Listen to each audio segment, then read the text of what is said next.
नमस्ते। हामीले अहिले नेपालमा जे देखिरहेका छौं यस्ता समस्या अथवा यस्ता खालका प्रक्रियाहरू यस्ता खालका उथलपुथलहरू विश्वका धेरै ठाउँमा देखेका पनि छौं र मलाई लाग्छ हुन्छ अथवा आर्थिक राजनीतिक स्तर फरक फरक हुन्छ। त्यो फरकपनाले गर्दाखेरि मान्छेको चाहिँ चेतनाको स्तर पनि फरक ढंगले विकास भएको हुन्छ, एउटै तहको हुँदैन। अब यही विविधता जो अन्तर हुन्छ नि मान्छेको सोचाइमा बुझाइमा अथवा चेतनामा जुन अन्तर हुन्छ, यसलाई दुरुपयोग गरेर फाइदा उठाउने शक्तिहरू धेरै हुन्छन् संसारैभरि र यस्ता मान्छेहरू संसारको सबै देशमा पाइन्छन्। नेपालमा मात्र हैन सबै देशमा पाइन्छन्। मैले अलिकति आज चाहिँ हामी एउटा भावना पवित्र हुँदाहुँदै आम नेपालीहरूको कुरा गरेको मैले भावना पवित्र हुँदाहुँदै हाम्रा इच्छा आकांक्षाहरू राम्रा हुँदाहुँदै पनि कसरी हामी निरन्तर गलत शक्तिहरूको एउटा चक्रव्यूहमा फस्छौं र उसको षड्यन्त्रको शिकार हुन्छौं हैन। हामी कहाँ चुकिरहेका छौं, कहाँ फसिरहेका छौं, यो एउटा ठूलो समीक्षाको विषय हो हैन। यद्यपि मलाई के लाग्छ भन्छ भने यो बहसबाट मात्र यो समाधान हुन्छ मैले भन्न खोजेको हुन्न, म त्यसम्म पनि देख्दैन। तर ठूलो कित्तालाई यसबाट मुक्त गर्न सकियो अथवा ठूलो कित्ता यस्तो भ्रमबाट मुक्त भयो भने त्यो गलत शक्तिहरू खेल्ने सम्भावना एकदम साँघुरिएर जान्छ र हामी जो चाहिँ अर्काको फन्दामा पर्छौं त्यसबाट जोगिने चाहिँ सम्भावना पनि बढ्दै जान्छ। मैले यहाँ भन्न खोजेको एउटा बहस आज निकै गम्भीर बहस उठाउन खोजेको छु। जस्तो अहिले यो विदेशी दलालहरू जसले देशलाई बर्बाद पारे, जसले यहाँको नेपाली बर्बाद पारे, अब हिजो सत्तामा रहेका हुन् वा चाहिँ तिनको विरोध गर्ने नौटङ्की देखाइरहेका हुन् हैन।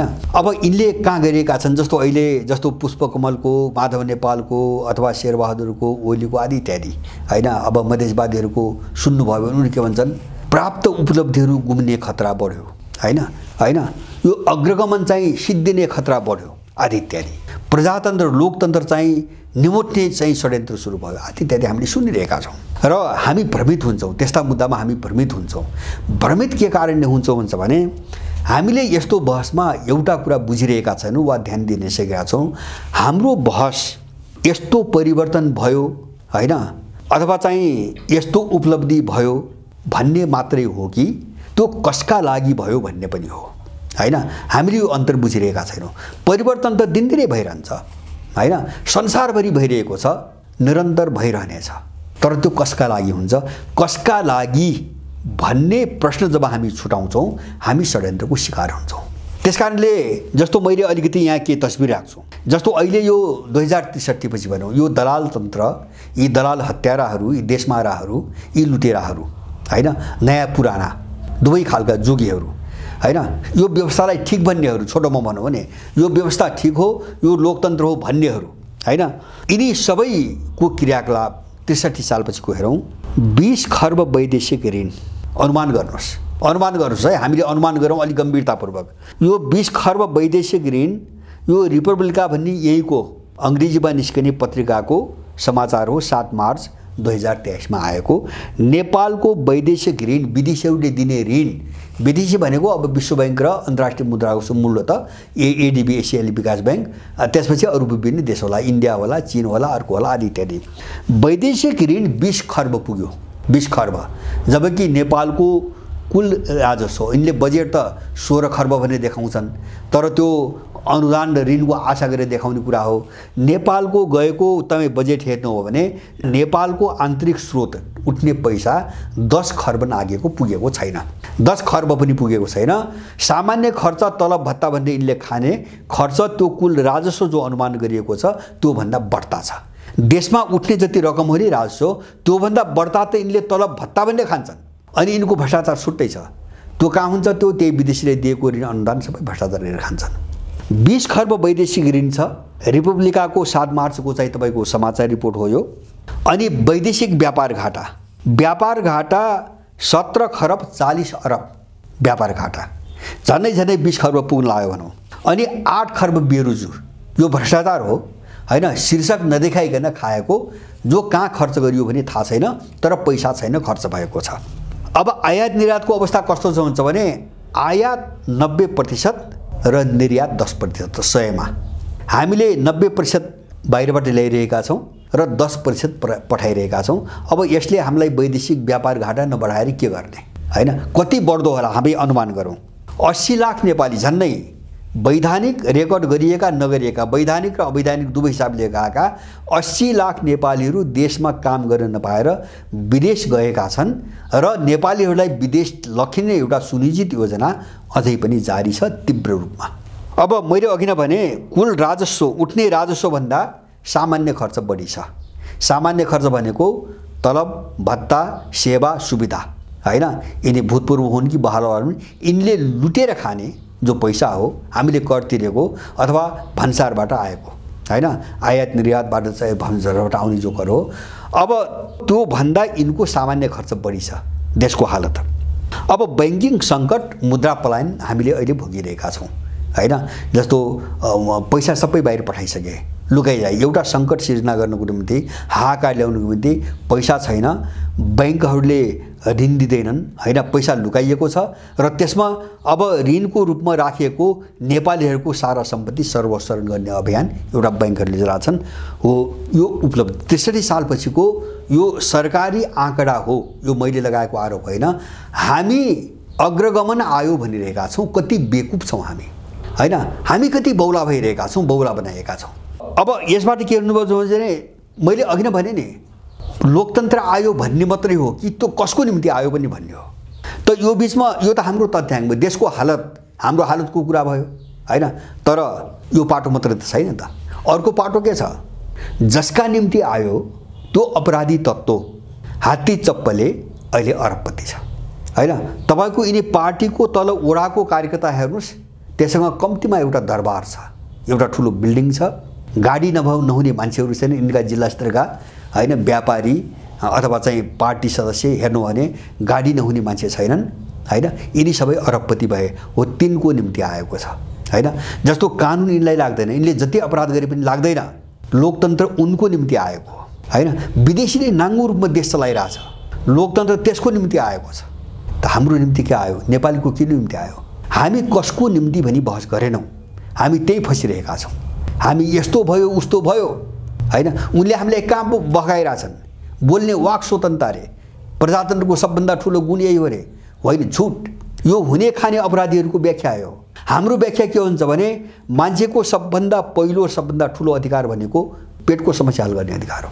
जब मान्छेले खानै पाउँदैन उसलाई वाक स्वतन्त्रताको के मतलब हैन। घरमा आफ्नो गाउँमा बस्न नपाएर मान्छे चाहिँ खाडीमा मरुभूमिमा गएर काम गरिरहेको छ, उसको निम्ति के मतलब हो वाक स्वतन्त्रता हैन, कहाँ छ त्यसको वाक स्वतन्त्रता। त्यसकारणले यस्ता बकवासहरू कसको पक्षमा गरिन्छन्, कसको निम्ति गरिन्छन् हामीले हेर्ने हो हैन। अब राजनीतितिर हेरौँ, स्वेच्छाचारिता, बेलगाम भ्रष्टाचार, विदेशी दलाली, अस्तव्यस्त जनजीवन हैन, शासन प्रणाली हेरौँ सधैँभरि विदेशी एजेन्डा, देश त छैन, कहीँ पनि छैन हैन। जस्तो 7 सालदेखि नै यो दलाल तन्त्र हामी 7 सालदेखि हेरौँ हैन। 7 सालमा गोन्डक सम्झौता, कोशी सम्झौता, इन्डियन सैनिक मिसन, इन्डियनलाई नागरिकता, यिनै हुन् 10 वर्ष भएका। 47 सालपछि हेरौँ लाउडा काण्ड, धमिजा काण्ड, चेजेर काण्ड, पजेरो काण्ड, दासढुङ्गा हत्याकाण्ड, अनि चाहिँ दरबार हत्याकाण्ड, 17,000 मान्छेको हत्या, बस यही घुम्यो। अब 63 सालपछि हेरौँ विदेशीलाई नागरिकता, जन्मको आधारको नागरिकता, एमसीसी, एसपीपी, होली वाइन सम्मेलन हैन, यिनै मुद्दाका वरिपरि देश घुमेको छ। यसलाई हामीले लोकतन्त्र भनिरहेका छौँ। आयो आउनु त आयो, एउटा के न के त आयो, तर कसका निम्ति आयो त्यो हामीले परिणामबाट हेर्ने हो। यसले दिएका परिणामको आधारमा हामीले जाँच्ने हो, हामीले त्यो गर्न सकिरहेका छैनौँ हैन। जस्तो सार्वभौमिकता, हाम्रो देशको अखण्डता, स्वाधीनता, के आयो, हामी सार्वभौम भयौँ। 63 भन्दा अगाडि हाम्रो देश सार्वभौम रूपमा जो चाहिँ तपाईँको उ थियो त्यो सार्वभौम भयो। देश त विदेशी चलाइरहेछ, एनजिओले चलाइरहेछ, आइएनजिओले चलाइरहेछ हैन। हामी भौगोलिक रूपमा अखण्ड भयौँ, खै त हाम्रो लिम्पियाधुरासम्मको क्षेत्रफल खै, सुस्ता महेशपुर खै हैन। 70,065 कि 70,000 हेक्टर जमिन इन्डियाले लुटेर कब्जा गरिरहेको छ, त्यो फिर्ता आयो आएन। अनि हामी स्वाधीन भयौँ, यहाँको मान्छेले शासन गर्ने वातावरण बन्यो बनेन, त के आयो, के आयो, कसको निम्ति आयो। हामी कति मूर्ख भइरहेका छौँ। हामी समाज हेरौँ, हिजो कति शान्त थियो होला, 2-4 जना फटा बदमास अपराधी समाजमा जहाँ पनि हुन्छन् र जुनैसुकै समुदाय जुनसुकै वर्गमा पनि हुन्छन् हैन। त्यस्ता विकृति छोड्दिउँ। तर 63 सालपछि के भयो, साम्प्रदायिकता नेपालमा यस्तो घिनलाग्दो साम्प्रदायिकता कहिले पनि थिएन। साम्प्रदायिक भावना, लैङ्गिक दुर्भावना, लैङ्गिक भन्नाले चाहिँ तपाईँको के अरे चाहिँ पारिवारिक संरचना लथालिङ्ग देशैभरि 90% नेपालीहरूको पारिवारिक चाहिँ संरचना मूल्यमान्यता ध्वस्त भएको छ आज, हैन? सांस्कृतिक हमला अतिक्रमण विदेशीहरूको के आयो? 63 सालपछि के आयो? के पायौँ हामीले, हैन? तपाईको चुनाव हेर्नुस्, माफियागिरी, माफियाकरण। अब त 1 करोड पैसा छैन भने मानिने चुनाव लड्ने सपनै नदेख्नुस्, जित्ने त कुरा छोड्दिनुस्, हैन? अब त प्रत्येक उम्मेदवार माफियाले तोक्छ। किन? पैसा त उसले दिन्छ। कि लुटेरासँग छ कि माफियासँग छ, हैन? उसले पैसा नदिकन मान्छे उठ्न सक्दैन। उसको पैसा लिएर उठ्ने उसकै निम्ति काम गर्नुपर्छ, हैन? अब व्यवस्थापिका पनि माफियाहरूको, सरकार पनि माफियाहरूको, सांसद पनि माफियाहरूको। त यो आयो। यसलाई हामीले उपलब्धि भनिरहेका छौँ। हामी कति निम्न स्तरमा छौँ अहिले। हाम्रो सोच, हाम्रो चाहिँ तपाईको बुझाइ कति दयनीय छ, कति तल छ, कति हिँड्छ, हैन? मैले बारबार भन्छु होला, यहाँ कुनै व्यक्तिप्रति मेरो केही पनि छैन, कुनै व्यक्तिसँग लिनु पनि छैन। तर हामी यस्तो देखिरहेका छौँ, जस्तो अहिले पनि सडकमा सत्तामा बस्ने यिनी अपराधी दलालहरूलाई यो सडकमा तपाईँको उफ्रिने केही नयाँ दलालहरूले गाली गरेकै भरमा, हैन, हामी उनकै कित्ताभित्र ध्रुवीकृत भइरहेका छौँ। जबकि सबैले यो व्यवस्था ठिक छ भनेका छन्, सबैले यो व्यवस्था लोकतन्त्र हो भनेका छन्, सबैले यसलाई उपलब्धि हो भनेका छन्। मैले भन्न खोजेको केमाले काङ्ग्रेस माओवादी अथवा मधेसवादी मात्रै होइन, हैन? अहिले उदाइरहेका भनिएकाहरूको पनि कुरा गरेको, सबै यही ठिक छ भनिरहेका छन्। र यिनी कसैले पनि 12 बुँदे समझदारीको विरोध कसैले गर्दैन। यो देशमा जो अत्याचार छ विदेशीहरूको, यसबारे कोही बोल्दैन। मैले अघि नै जो मुद्दा उठाएँ नि, देशको सार्वभौमिकता, अखण्डता, स्वाधीनता, माफिया निर्वाचन प्रणाली आदि इत्यादि, साम्प्रदायिकता, यसका विरुद्धमा कोही बोल्दैन। तर हामी ध्रुवीकृत भइरहेका छौँ। किन? हामीले के बहस गर्न सकेनौँ भन्छ भने यो जे आयो यो कसका निम्ति आयो भन्ने बहस गर्न हामी सकेनौँ। हामी आयो भन्ने उही स्याल आयो हामीले त्यसैमा कुदाइरहेका छन् र हामीलाई मूर्ख बनाइरहेका छन्। हामी मूर्ख बनिरहेका छौँ। अब यसलाई हामीले सापेक्ष रूपमा बुझ्ने कोसिस गरौँ। मैले यति भन्न खोजेको आज, हैन? हामीले सापेक्ष रूपमा बुझ्ने कोसिस गरौँ। सापेक्ष भनेको के हो भन्छ भने कुनै पनि चिजको अर्थ एउटाका निम्ति त्यसले एक खालको महत्त्व राख्छ, अर्काको निम्ति अर्को महत्त्व राख्छ। शब्द हेरेर मात्रै हुँदैन। लोकतन्त्र भनेर त भयो, प्रजातन्त्र भनेर भएन नि, हैन? त्यो प्रजातन्त्रले के गरिरहेको छ त्यो नहेरिकन त्यो शब्दमा कुदौँ। जस्तो शब्दको अर्थ सापेक्ष हुन्छ, हैन? अब सबैलाई मान्य हुने, सबैमा लागू हुने एउटै खालको अर्थ परिभाषा कुनै पनि चिजको हुँदैन।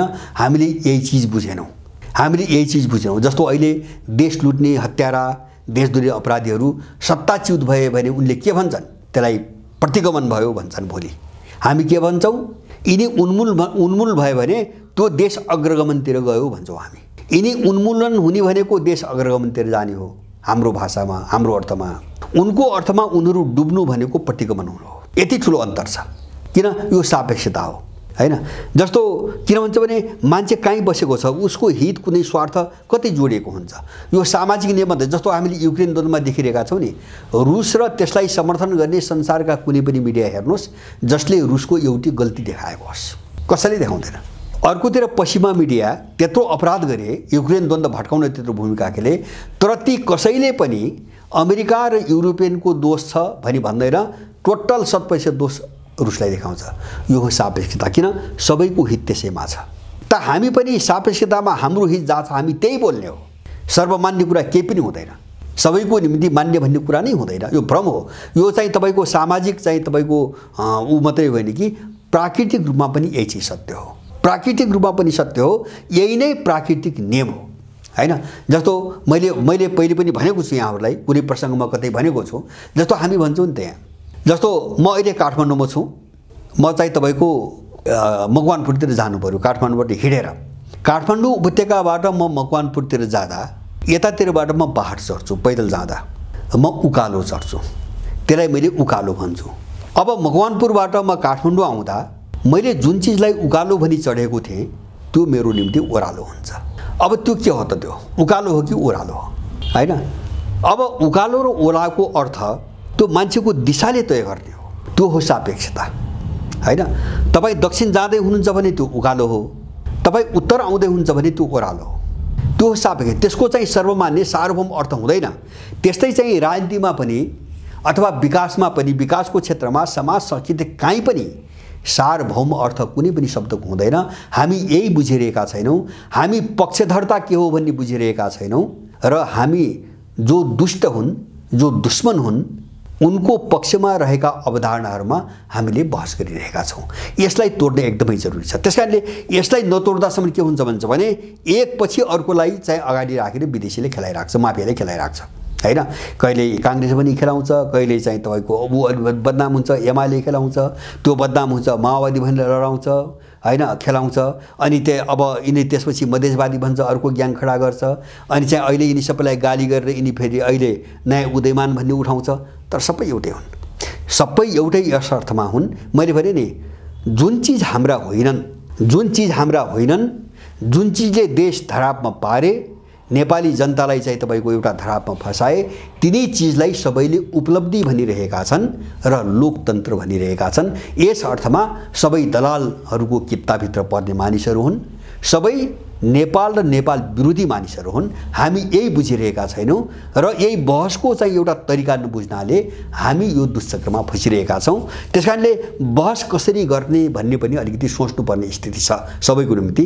र बहसलाई कसरी कङ्क्रिट गर्ने, ठोस गर्ने। बहस अमूर्तमा हुनु हुँदैन, बहस शब्दमा हुनु हुँदैन। बहसलाई मूर्तिकरण गर्नुपर्छ, मूर्त रूपमा परिभाषित गर्नुपर्छ र त्यो चाहिँ तपाईको कस्तो हुन्छ भने परिणाममा आधारित, तथ्य तथ्याङ्क र त्यसले दिने परिणाममा आधारित हुनुपर्छ। कसका निम्ति, हर चीज कसका निम्ति परिवर्तन भयो, कसका निम्ति लोकतन्त्र आयो, कसका निम्ति यो सबै व्यवस्था चाहिँ तपाईको लादिएको छ। यो बहसमा हामी जुन दिनसम्म प्रवेश गर्दैनौँ त्यो दिनसम्म एकपछि अर्को गरी यस्तै गलत तत्त्वहरूको हातबाट प्रयोग हुनबाट हामी चाहिँ जोगिन सक्दैनौँ। यसप्रति हामी सबै सजग बनौँ।